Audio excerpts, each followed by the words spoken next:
Innad dina indallah Islam. Yang diakui oleh Allah hanya Islam. Nggak ada Islam Nusantara, nggak ada Islam yang lain. Ini munculnya dari mana ini?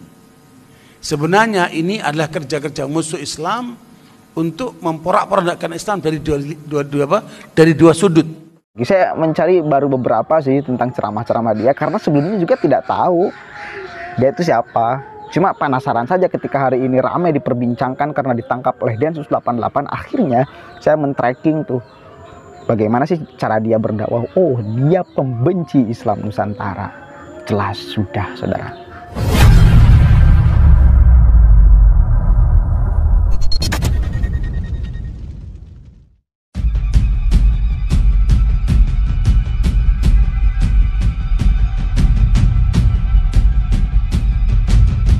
Assalamualaikum warahmatullahi wabarakatuh. Hamdan syukran lillah, amma ba'd.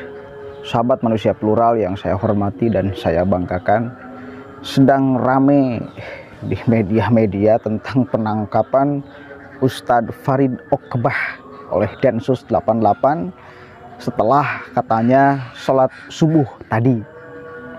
Ya, rame diperbincangkan karena profil dia, saya pun tidak tahu sebetulnya dia itu siapa, dari mana, kan gitu. Kemudian ujug-ujug hari ini ramai diberitakan bahwa Densus 88 menangkap dia. Tanpa sebelumnya juga kita tahu kronologisnya seperti apa. Ya. Tapi saya yakin Densus 88 punya data yang benar-benar valid sehingga kemudian memutuskan untuk mengambil Ustadz Oqbah ini. Ya, pertama-tama itu tentu ini membuat kaget sebetulnya. Tapi mari kita dengarkan nanti uraian dari Densus 88 dari aparat kepolisian. Sampai hari ini nih, ketika saya membuat video ini masih belum jelas kronologis cara tepatnya seperti apa sehingga terjadi penangkapan Ustadz Oqbah itu ya. Tetapi memang polisi sudah membenarkan bahwa Ustadz Oqbah itu memang ditangkap oleh Densus 88. Kita tahulah yang berhubungan dengan Densus 88 adalah siapa? Ya. Telolit kan biasanya. Kemarin setelah rame kemudian juga kotak amal tuh ya. Hari ini Ustadz Oqbah beriringan tuh, nggak jauh kan. Ya mudah-mudahan tidak ada keterkaitannya ke sana. Sehingga ketika saya belum mengetahui profil dia itu, ya cari-cari tuh ceramah-ceramah dia itu seperti apa sih, sehingga Densus 88 mengambilnya, menangkapnya. Adalah beberapa saya temukan. Ternyata beliau ketika menerangkan tentang kebangsaan, beliau juga tidak sepakat, bahkan membenci Islam Nusantara. Rata-rata nih ya, rata-rata. Saya tidak menjustifikasi semuanya ya, rata-rata yang membenci Islam Nusantara dengan membabi buta. Itu rata-rata. Ya memang dia yang tidak mau ajaran agama Islam ala Wali Songo itu diterapkan di bumi Nusantara. Ya. Rata-rata orang yang membenci Islam Nusantara itu adalah bagian daripada kelompok radikal. Rata-rata, meskipun tidak semuanya ya. Tidak semuanya. Nah, mari kita lihat cara dia menilai Islam Nusantara sebelum kita kemudian akan sedikit mengidentifikasi ciri-ciri ustadz yang model seperti ini. Mari kita simak sama-sama. Pertanyaannya, bagaimana cara kita menyikapi beredarnya aliran Islam Nusantara yang sepertinya mendapat legalitas dari pemerintah? Barakallahu, pemerintah tidak campur tangan urusan agama. Ya, agama yang diakui 6 itu kan. Nah, Islam salah satunya. Kalau muncul Islam Nusantara, ini perlu kita pertanyakan. Nanti ada Islam Syiah, ada Islam Ahmadiyah, ada Islam LDI, ada Islam apa lagi? Yang namanya orang sama orang utan sama tidak? Orang sama orang utan sama tidak? Enggak sama lah. Ya. Inna dina indal Islam, yang diakui oleh Allah hanya Islam. Enggak ada Islam Nusantara, enggak ada Islam yang lain. Ini munculnya dari mana ini? Sebenarnya ini adalah kerja-kerja musuh Islam untuk memporak-porandakan Islam dari dua sudut. Sudut yang pertama, memporak-porandakan Islam supaya tidak bersatu. Sehingga Islam dibagi, orang Islam dibagi menjadi fundamentalis, modernis, kemudian tradisionalis, kemudian apa? Nasionalis, ya, atau liberalis. Ini pembagian umat Islam supaya diaduk satu sama lain. Dipecah satu sama lain. Nah, Islamnya oleh mereka dipecah menjadi Islam warna-warni. Ada Islam ala Amerika, ada Islam ala Arab, ada Islam ala Rusia, ada Islam ala Cina, ada Islam ala Nusantara. Ya, begitu saudara. Itu adalah penerangan dia tentang Islam Nusantara. Jelas dia tidak sepakat, jelas dia kemudian membantah keras ada Islam yang kemudian model Islam Nusantara. Padahal boleh saya tekankan satu kali lagi bahwa Islam Nusantara adalah Islam Indonesia. Ketika Anda hidup di Indonesia, maka Islamnya mesti Islam Nusantara. Nah, ini kemudian adalah program orientalis Yahudi, katakanlah, untuk memecah belah umat Islam. Enggak seperti itu, bro. Untuk melihat keragaman di dalam agama itu enggak seperti itu.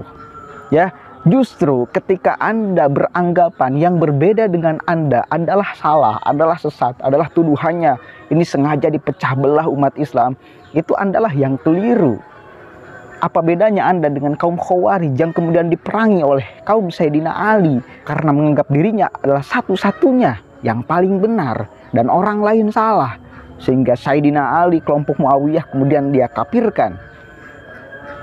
Ya, jangan kemudian Anda menganggap bahwa apa yang Anda pahami sebagai sebuah kebenaran mutlak, apalagi Anda sebagai umat Islam. Pandangan Anda tentang agama Islam dianggap sebagai kebenaran utuh, kebenaran mutlak, yang lain salah. Gak boleh seperti itu. Khilaf ya di dalam agama itu jelas terjadi, jelas ada, dan biasa-biasa saja, dan tidak apa-apa. Ya, dan dibolehkan.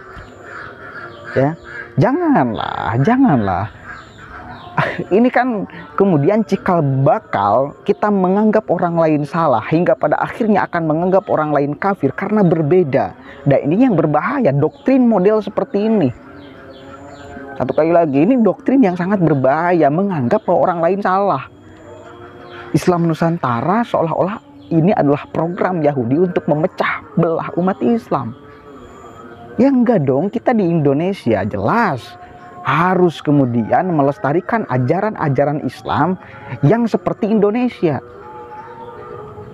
Bukan kemudian kita akan mereduksi ajaran Islamnya, bukan. Tapi bahwa Islam kemudian itu berdampingan baik dengan budaya, itu adalah iya. Ya, kita tidak melihat gamis sebagai bahwa itu adalah doktrin agama. Karena gamis dipakai oleh Nabi Muhammad dan Abu Jahal, itu adalah budaya.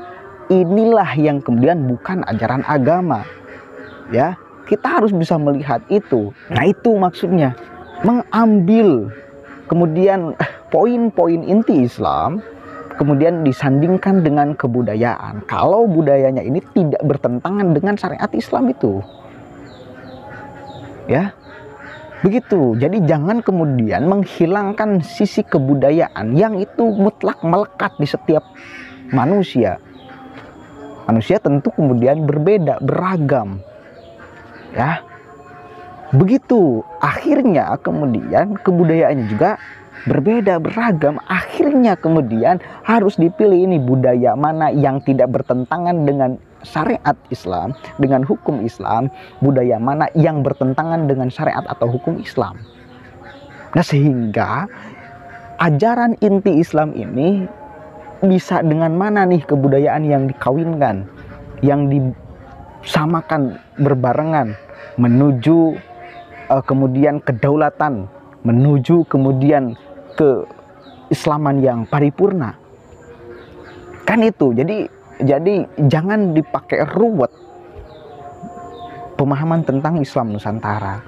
Ini si Ustadz Okbah ini jelas menuduh bahwa Islam Nusantara adalah program Yahudi untuk memecah belah umat Islam. Dan hari ini dia diciduk oleh Densus 88. Saya curiga dia itu adalah bagian daripada mereka.